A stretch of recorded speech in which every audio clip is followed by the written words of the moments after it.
Hello, hello. Welcome to Good Years Care channel. I'm your host Owen Osarinho, your seniors advocate. Today, in continuation of our awareness on dementia, we're going to talk about dementia in the Black community, including Black Africans, and also all we need to know about this disease in this community, because there are several things that we need to talk about. Because there has been a lot of self-denial because of the stigma involved and all that. There's a video also that I would like us to see together that clearly put to light the issue, especially in this area. And I want this clip and the several other ones following, and it's really educative. I want us to have an introduction into this issue before we watch the video together.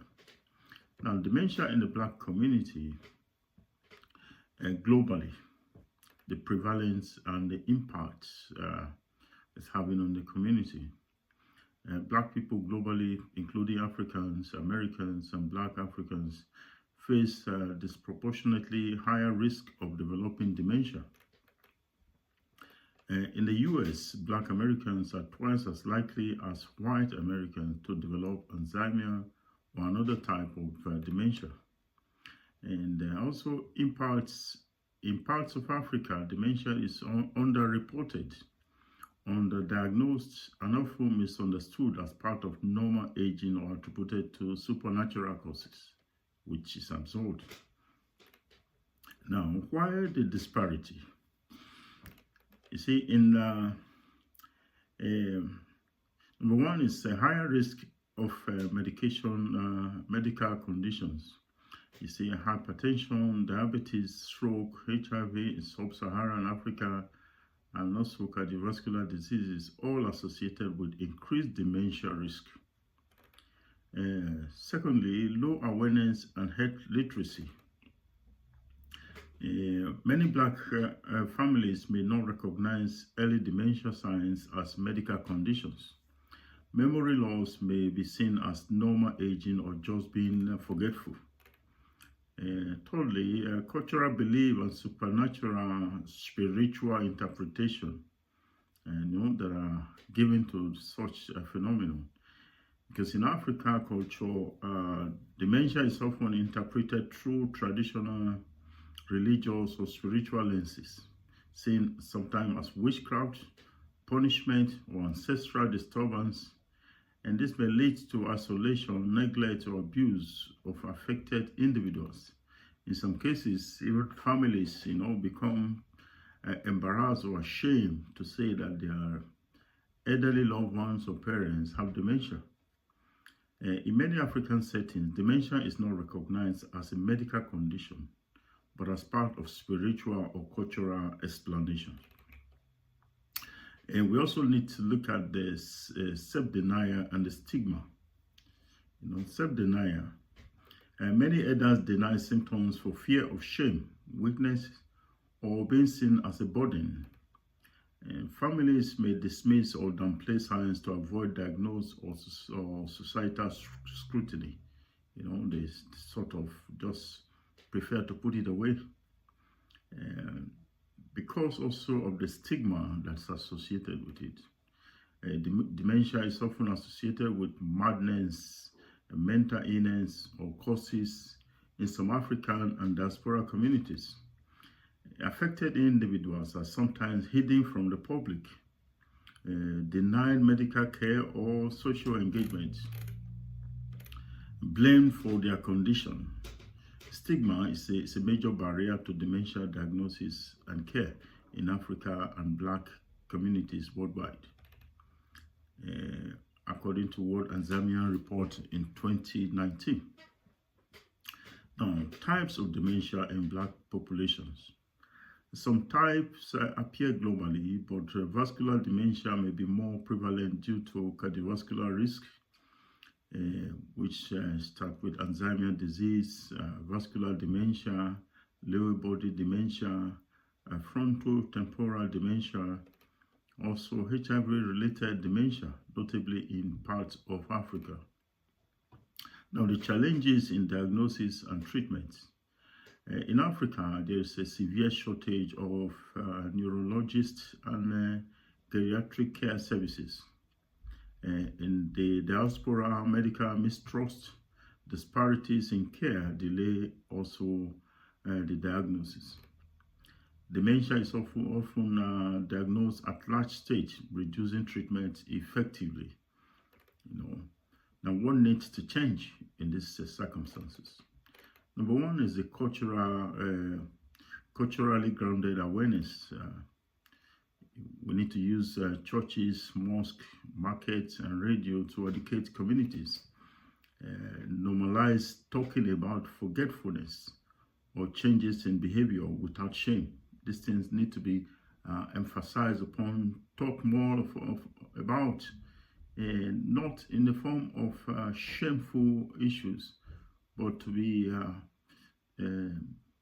explained and emphasize that it's not anything to be ashamed of. Also, language and belief sensitive messaging also need to be put in place. Avoid medical jargon, explain using local concepts and metaphors, things and language that the local people understand. Reframe dementia as a disease, not a cause or punishment.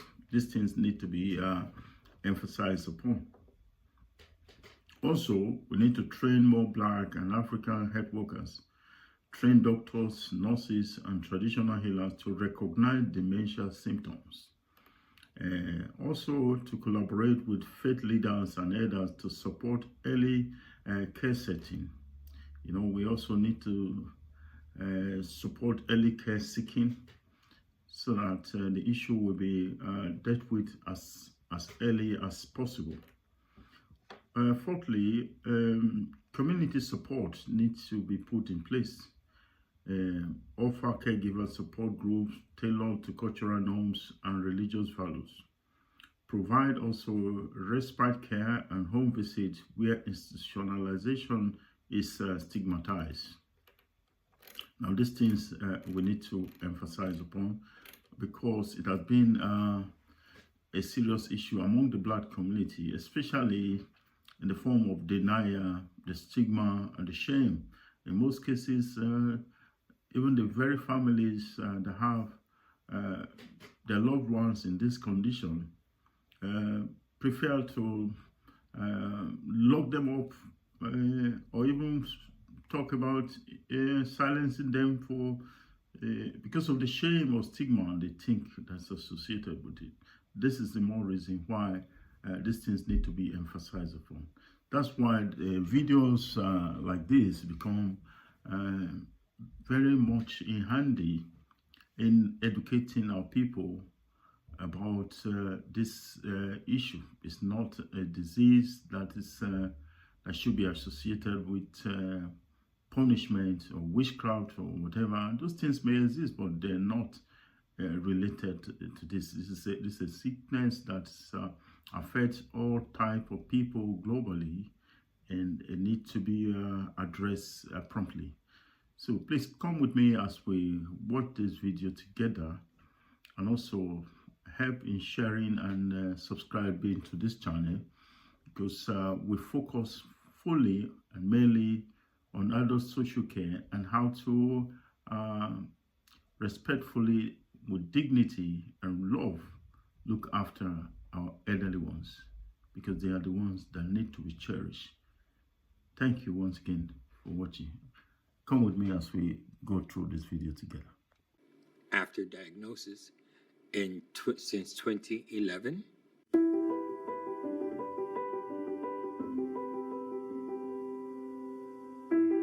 my vascular dementia is a result of small veins being blocked throughout my brain. And that is a result of a explosion during my second tour in Vietnam as a combat medic, which killed me, i.e., a flatline. Explosion, I woke up initially in the intensive care ward of the medevac hospital on which I was actually working. So I was resuscitated and in coma for about some weeks to several months before I was able to before I recycled back to the States. So my disease, back to my vascular dementia, it was a legacy of that traumatic brain injury that caused small veins to become blocked, and that has progressed from small vessel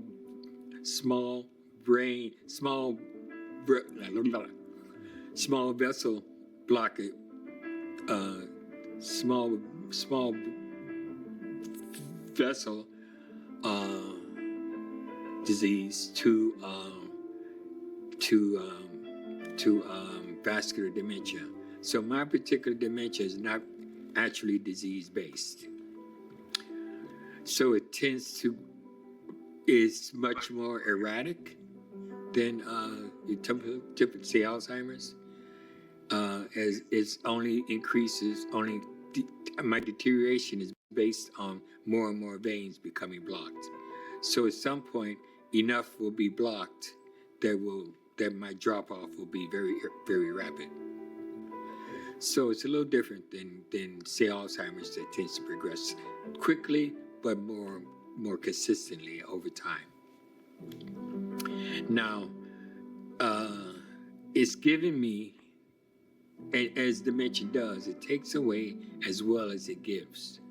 What it's given me is time to, as a high-functioning person living with dementia, where I can continue my life, what has always been, one way or the other, a life of service, is what my mother taught me. And so I'm able to continue that and be of service in a society that has great difficulty with people living with dementia. More difficulty with on society's side of the equation than people actually, than all those of us who live with dementia and what we have to deal with. The person with dementia lives in the subconscious. And that's what society has a hard time living with us, because the barrier between the conscious and the subconscious thins, and the subconscious starts coming through, and the real you starts showing up, and society can't deal with it, so they can't craft a lie to put you back in the box of society's expectations. So the racism, ageism, dementia, is exacerbated and revealed by dementia. The true change, core change that happens in dementia is the loss of self. That sense of who you are, how you are, what you are, and why dissipates. And you have to regroup and readjust and learn to accept the true you that's finally having a chance to come to the surface. The true you that challenges all the world around you. The true you that is confused by all the world around you. And society, in their sense, again, with stigma, is their whack-a-mole hammer. There's boom, boom, boom, boom, get back in there, boom, boom, boom. But can't happen. Dementia is freeing you, and your freedom starts to ring, and your freedom starts to sing, and your freedom starts to cry, rage, fume, let it all hang out. Your freedom is just expressing itself while it's redefining itself in who you truly are. So dementia gives that to you.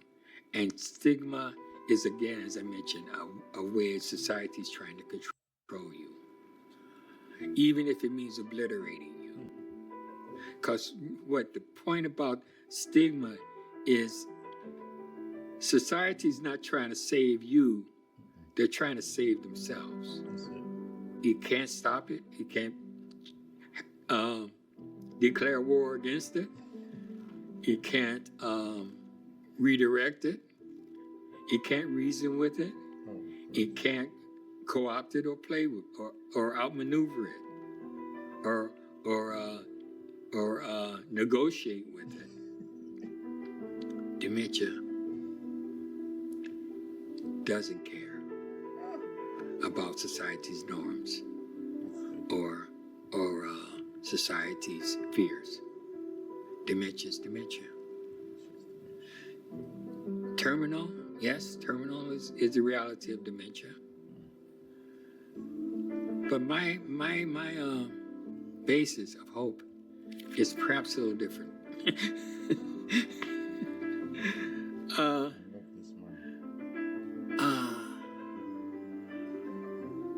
My wife and I used to, one of the hurdles that my wife and I had to go through in the early days of our adjusting to my dementia was hope. She would hope that she hoped that I didn't have dementia. And whenever I said I have dementia, she said, the doctor said you possibly have Alzheimer's. Or it's possible, or it's probable, but it's not definite. And I would say, that doesn't work for me. For me, I need to know my hope is instilled with the knowledge of the certainty. I have dementia. I'm certain of that. Okay, I've got dementia. Fine. Get on with my life. The certainty of having the dementia gives me hope. That's it. Because the certainty is something that I can be comfortable with or accept. And it's not an easy acceptance. I'm not being glib. It was not an easy thing.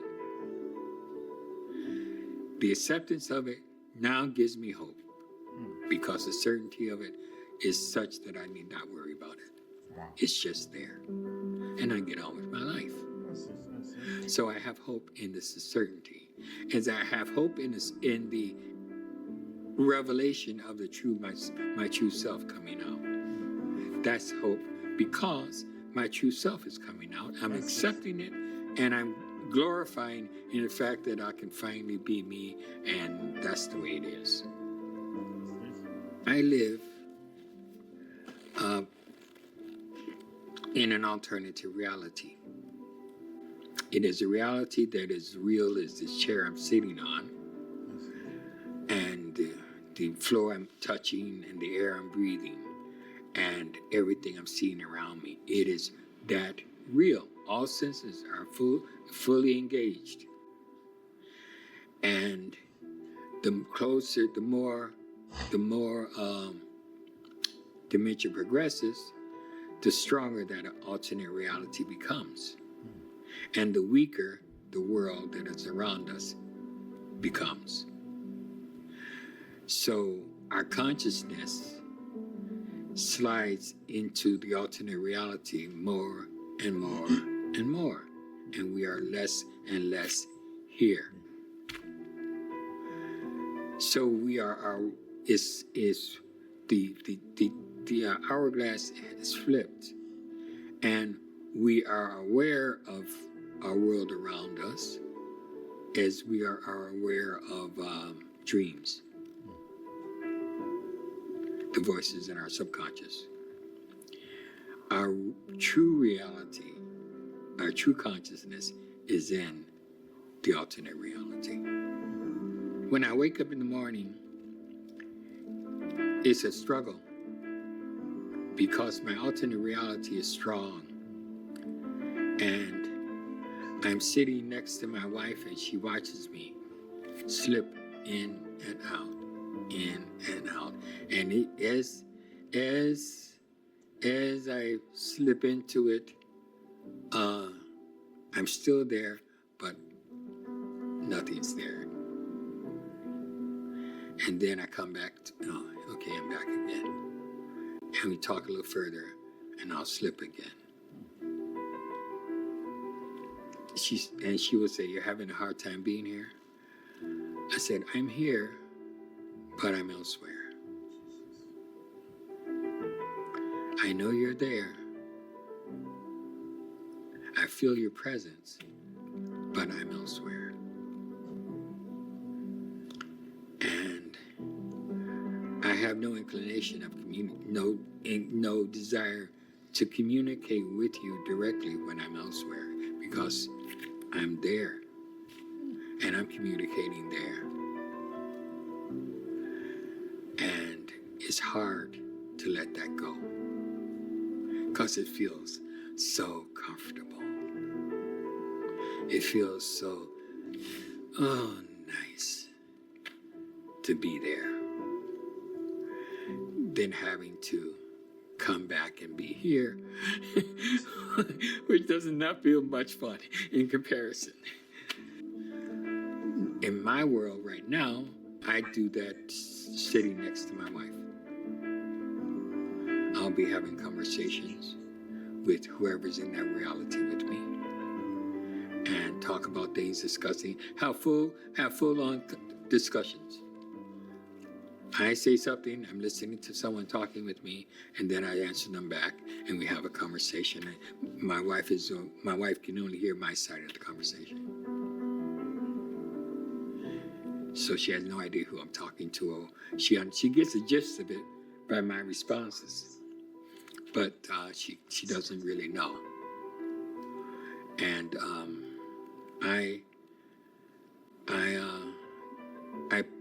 I work hard to shake that off, to shut that down, so I could be with her. But yes, that I think is one of the things that society hasn't picked up on, is the true nature of that alternate state. And that is only something you can approach through dementia.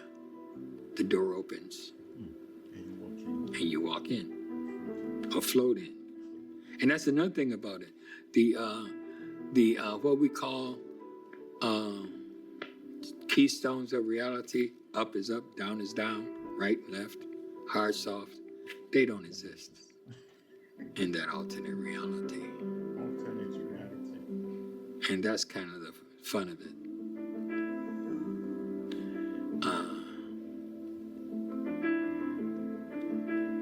When I want to, or when I'm tired, when I'm really tired, I gray out, or what they call sundowning. That's slipping back into that reality. So it may look like I'm falling asleep, but my body is just relaxing because the mind is going elsewhere. So yeah, that's and that's something that society frustrates society, because they can't touch it, they can't test it, they can't see it, they can't experience it. There's only one road in and one road out, and that's dementia. Oh, Jesus.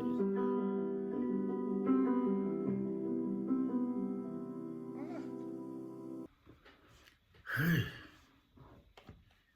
that's one of the best videos I've ever watched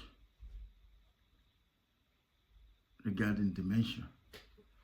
You know, it's like having a first-hand information from someone who's in there.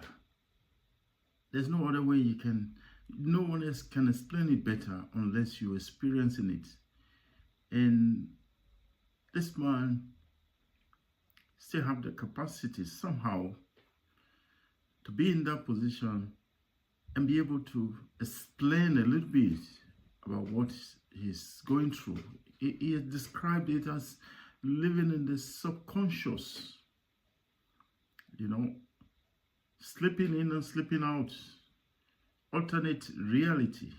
Now, those are high significant words when describing or trying or attempting to describe what dementia is all about. This must be a very intelligent man.